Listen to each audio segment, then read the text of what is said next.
connection na meron ka sa person mo is hindi na healthy, hindi na okay, no?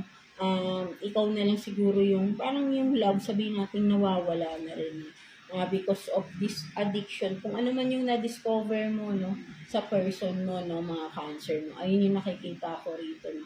Kaya gusto mo ng pagbabago, no, because parang, for some of you, mas gusto mo na rin makaalis, no, sa sitwasyon, but din nga, nahihirapan ka because iniisip mo yung future, lalo na kung may mga batang involved na, for some of you, may mga investments ka na rin sa relationship, no?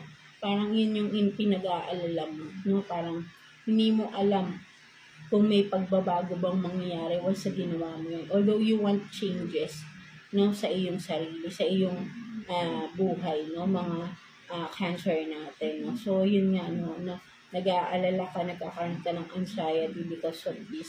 Because iniisip mo once mag-decide ka, may mga maaapektuhan talaga, no, mga cancer natin.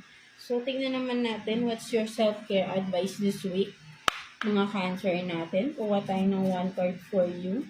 Self-care advice for cancer, please. Tingnan natin. So, you have this. Make an altar.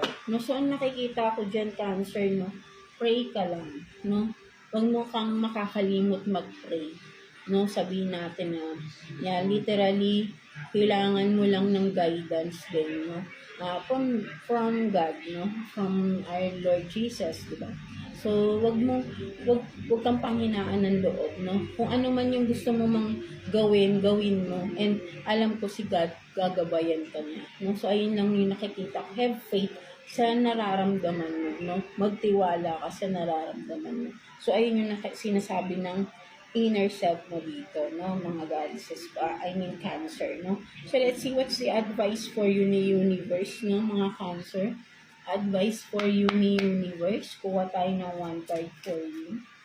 Cancer. Advice for you ni universe. Let's see. So, you have this, yun nga, no? Release. No? So, talagang magtiwala ka. Kung gusto mo ng pagbabago, you have to release what you have to release. No? So, yun nga.